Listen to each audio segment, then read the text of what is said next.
What are we doing, Zach? You got it going? Yeah. All right, cool. Hey, we're over at Debbie's house, woodgraining her doors. Beautiful. And I'm loving it. this will probably be like the third or fourth video that I made for YouTube. Really? And got a couple jobs out in California off of this one. After the last one I did. It's pretty cool. I can totally believe it. The guy saw you on YouTube and loved your work? Yeah. So we're doing, last time when I made the video, I talked about doing two processes over the garage door, but after doing door after door after door after door, of course every door you do, you want to make the process more efficient. So you're always looking for ways to do that. And I finally found a way to make it look really good in one simple step. And you don't have to keep putting layers and layers of glaze on.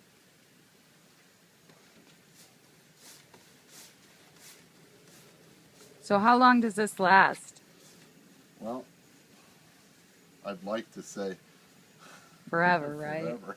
Yeah. But well, realistically, I would put my name on 5 years, you know. But like I was just explaining to you, that house up in Jupiter that I did, that was over a oil-based stain. This, you know, this glaze that I'm using, Tropical Scumble by Polyvine, and that was 10 years ago, and it's still there. And it's in great and it's condition. It's in decent condition. I had to go back and, you know, maybe redo a couple areas, but for That's the what most I was going to part, ask you. Can you come back and touch it up yes, later you can, if yeah. you know? You just rebase it and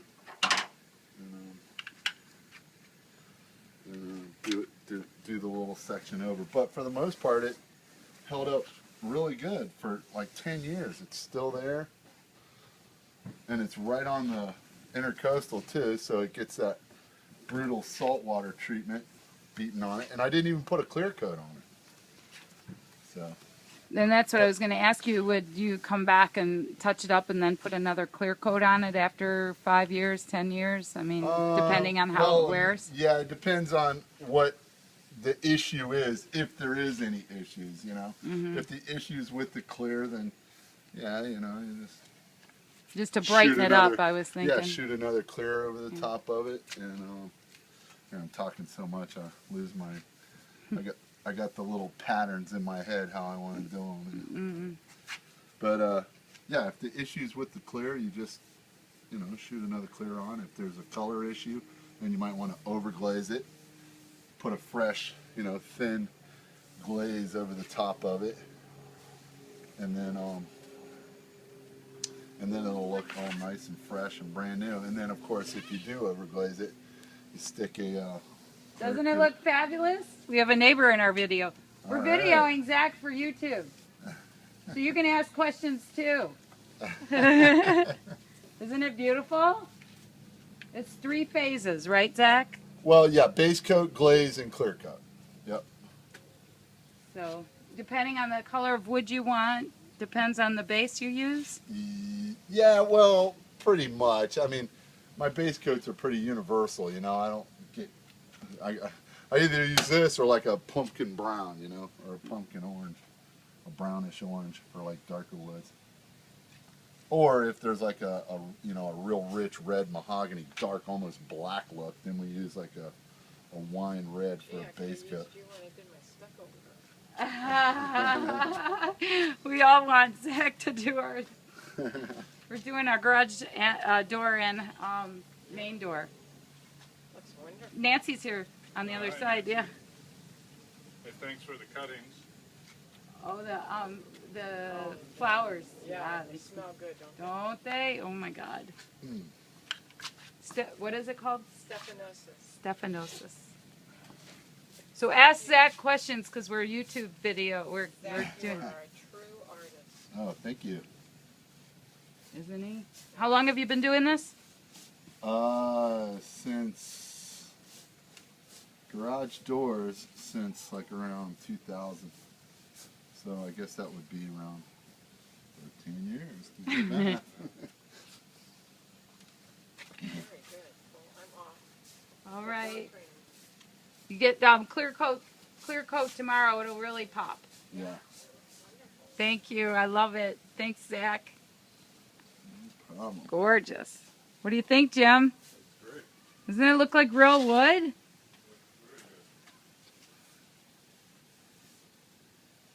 You can leave your sign out in our yard for a while, just to, if anybody drives by and needs the I'm info. gonna have to if anybody sees anything.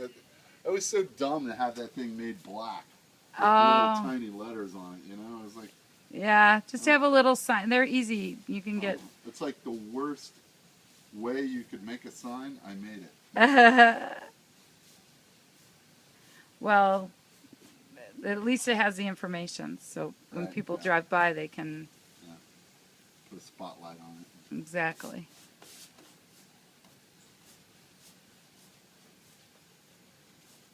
So yeah, my little trick, as I was saying, is, so we don't have to put layers and layers of glaze on, is to take badger hair softener. This one was about 85 bucks. They're pretty pricey, but they're miracle workers. And then after you get done brushing all your, you get everything looking just the way you want it. You just take it and take that badger and drag it against the grain, and it blends everything out so it doesn't look so brushy and choppy. More realistic. Yeah, more realistic looking. Because the more realistic it looks, the happier the customer is. Woohoo! And the happier the customer is, The more the more customers. they talk about you. Exactly. And the more they talk about you, the more trips I could take out to California. Hawaii would be nice. Yeah, Maybe I'd love to go to Hawaii. Maybe their next California is awesome, and your next client can fly you to Hawaii. Yeah. That would be almost sinful to work if you took a trip to Hawaii. Ah, the weather out there is amazing. To me, I just love Florida weather, though. It's just so Yeah, beautiful. Yeah. No, Like a little rain. no.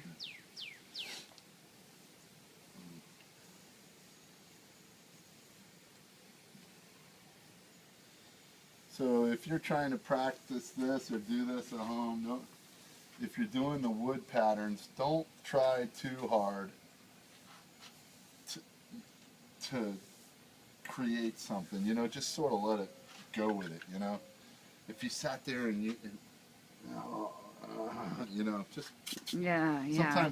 sometimes The whenever flow. I'm just flopping my brush around, oh wow, that looks cool, and then you soften it. But Go with it. yeah, just relax and go with it. And It's paint. of course, yeah, Right. right. It's only paint. Of course, it does help to have a huge catalog in your head. Yeah. Of, miles of wood and different patterns and stuff. What's the most popular that people choose? Mahogany. Mahogany. Yeah, I mean, because that's basically what's in the houses all the time. That's what's usually there. And that's what builders use for the most part. For these really elaborate homes. And it's really pricey too. So if you can get a door to look like mahogany without paying 10 grand for it, then you really got over on the mahogany door guys. If you can afford it, great. Yeah, right. I wish I could afford a mahogany door. But another one in, especially down here in South Florida, is cypress. Oh, Pecky cypress? Yeah, Pecky cypress. Mm-hmm. And we do that too on garage doors. Can you paint Pecky cypress or something like that over a stucco? Like, not the popcorn, but the stucco. How do you handle something like that? Well, Do you just scrape it off and First of all, I patch give it it? huge claws that it's probably not going to look really like Pecky cypress. Yeah, that's your first That's indication. that's my first step. And then if they insist that I go over stucco to try to make it look like Pecky cypress, then You have a disclaimer. I give it a swing, you know. Yeah, yeah. But really, Because we have a back porch I want to show you, or you know, the lanai area is it you talking about on the walls? on the ceiling. Oh, on the We ceiling. wanna do is a- it like a heavy stucco or It's is no, it it's a stucco? smooth. It's a yeah. It's. Oh. I don't think it's Well, for heavy. some reason, when you said that, I'm thinking of like Oh God, that bumpy stuff? Yeah, No, the- God, no. Mm-mm. impasto heavy stucco. Right. Um, No, I'm just wondering, like, Yeah, something like that. That might be doable if we did it really dark. You know, mm-hmm. made it dark. Then it'd be more passable. And then use a low sheen clear coat, because the higher sheen on the clear coat, the more you're going to see the surface texture and any blemishes in the surface. So. And underneath the roof, it doesn't get the weather like Yeah, so you don't have to be worried about too much rain. rain or anything like that. I'd still put a clear coat on it. Sure.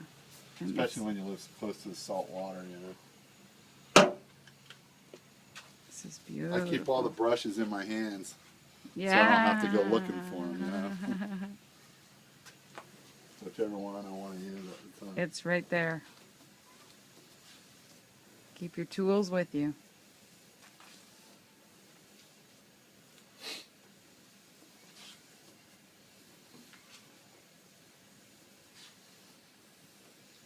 Yeah, so you brush your glaze out, and before you try to do any grain pattern, just make sure all the glaze is laid down nice and even first. I noticed that you leave the dark in there on some of those grooves, and that's natural.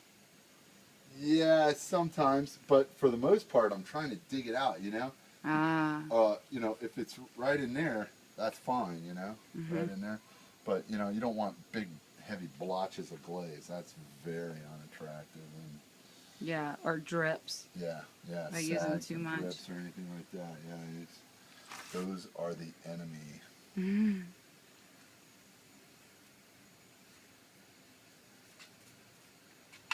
How do you suggest somebody starts out learning how to do this? Would you use Just like boards? pick up a brush and just start creating. Mm. I mean, they got lots of books, whenever I first started, I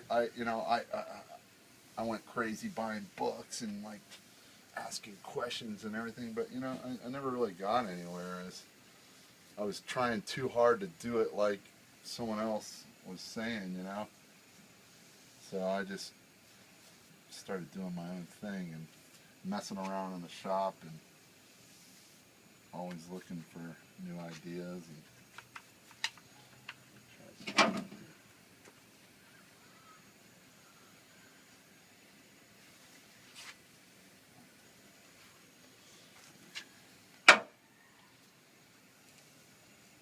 So yeah, just when I make these videos and stuff, that's enough right there for people to just Absolutely. take off with it. Yeah, I mean, it's just fundamental. So you need Get brushes. a yellow low sheen base coat. Orange, pumpkin brown. Mix up a glaze that's brownish and just start going to town. All right. Let's see. Experience is the best teacher. Yeah. So you want to say how somebody can get a hold of you? Because we're kind of running low on battery now. Uh-oh. So yeah. Okay. You're not, but your phone is. Right. Yeah, I'll probably put it right when I post it. I'll Post your information. Yeah, I post my email right there. Perfect. So that's how they can get a hold of you. People. So anybody listening, he'll accept hotel rooms in Hawaii, flight, and it's all part of your stipend, right? That's right.